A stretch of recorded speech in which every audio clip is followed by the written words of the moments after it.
नमस्कार, DD news पर आप दो टूक देख रहे हैं। मैं हूं अशोक श्रीवास्तव।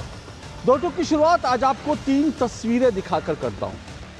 3 तस्वीरें दिखाऊंगा।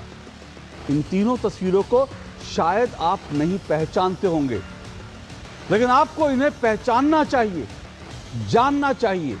ना सिर्फ इन व्यक्तियों को जानना चाहिए, बल्कि इनके मंसूबों को भी अच्छी तरह से पहचानना चाहिए, अगर आप अपने देश भारत से प्यार करते हैं तो। चलिए तस्वीरें दिखाने की शुरुआत करता हूं। पहली तस्वीर आपको मैं दिखा रहा हूं। यह तस्वीर है, इस व्यक्ति का नाम है प्रोफेसर कमाल मुनीर।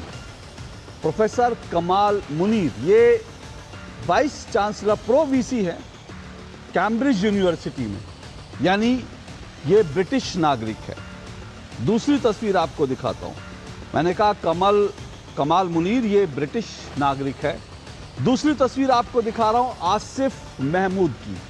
आसिफ महमूद अमरीकी नागरिक है। और तीसरी तस्वीर आपको दिखा रहा हूं सेमा हसन की। सेमा हसन ये अमरीकी नागरिक है। लेकिन इन तीनों में आप जानते हैं, इन तीनों में समानता क्या है?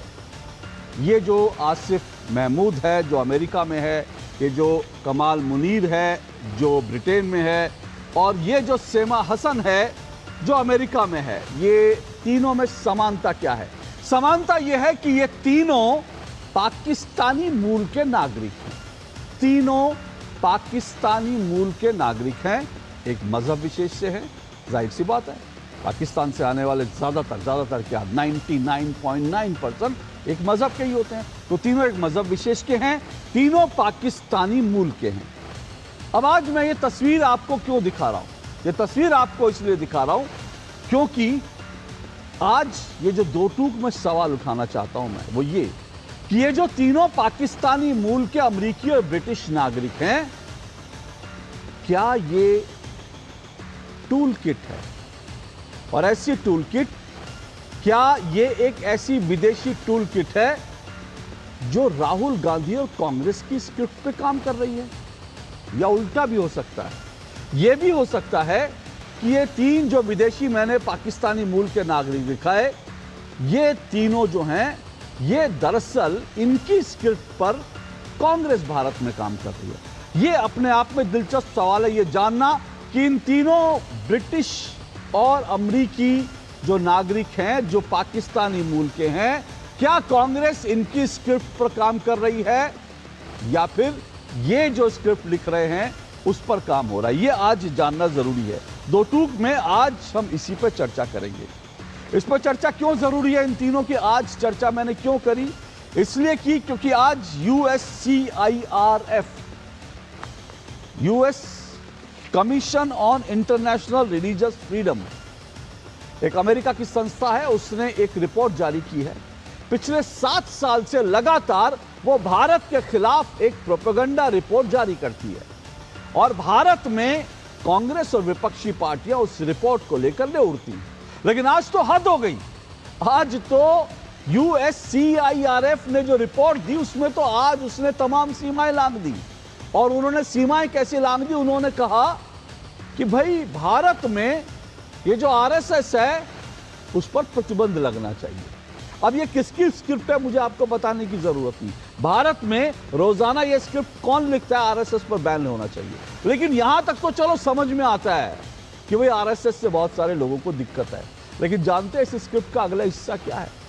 इस स्क्रिप्ट का अगला हिस्सा यह है कि भारत का जो एक्सटर्नल, जो भारत का इंटेलिजेंस विंग है, ये कह रहा है उस पर भी प्रतिबंध लगना चाहिए।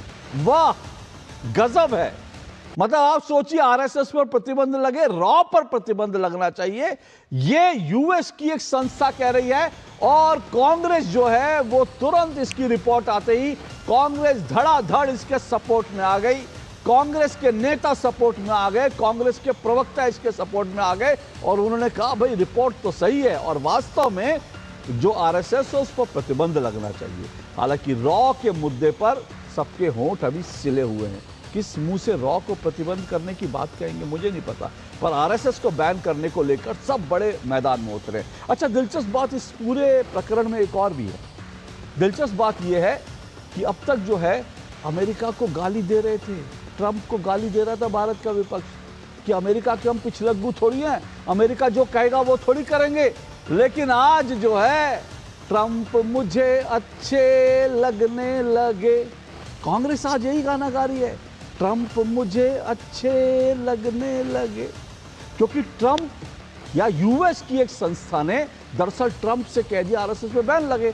तो आज जो है कांग्रेसी भी ट्रंप के सामने गिड़गिड़ा रहे हैं, माई बाप आरएसएस को प्रतिबंध कर दिए, देखिए आप ही की संस्था कह रही है।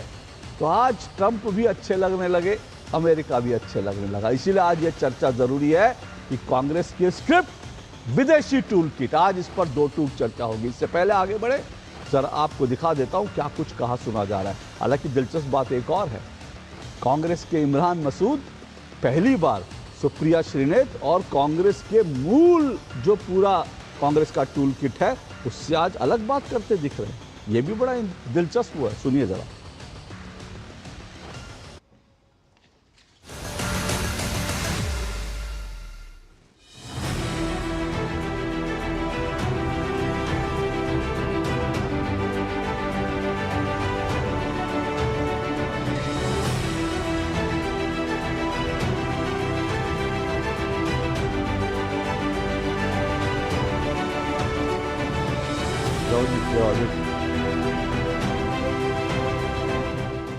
If you are the world's largest NGO, why aren't you registered? Who are your donors? How do you get your money?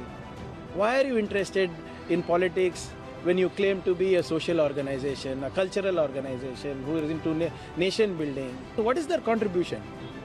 It's been 100 years they claim. They can't list 10 contributions of theirs for the nation. केवल राष्ट्रवादियों को target करना और Simi, PFI, Hamas इन पर एक शब्द नहीं बोल पाते। मैं तो कहता हूं कि जिस संगठन की रिपोर्ट के आधार पर ये राहुल गांधी ऑफ कर्नाटका बोल रहे हैं, उनको पता भी है कि उसने बोला है कि आरएडब्ल्यू पर भी प्रतिबंध लगे, मतलब भारत की जो एक्सटर्नल इंटेलिजेंस एजेंसी है उस पर प्रतिबंध की मांग की है। तो मतलब आप वो पूरी रिपोर्ट का समर्थन कर रहे हैं क्या?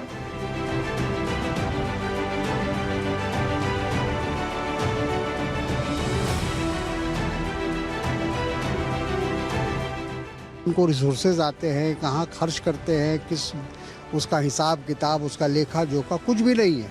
उनकी जो पिछले दिनों जो उनका रोल रहा है पूरे देश के अंदर एक सामाजिक तनाव पैदा करने में, धार्मिक उन्माद पैदा करने में, ये तो सबको ही जानता है, पूरी दुनिया जानती है। देखिए वो किस आधार पर बोले हैं समझ में नहीं आता है, लेकिन आरएसएस का एक अपना स्थान रहा है, चाहे स्वतंत्रता की बात हो या उसके बाद में की बात हो, तो कंस्ट्रक्टिव काम कर रहा है और संस्था कोई खराब नहीं होता है। कुछ आदमी खराब होते हैं तो उन आदमी को बैन किया जाए, उन आदमी को हटाया जाए, संस्था को खत्म किया जाए, ऐसी बात नहीं हुई।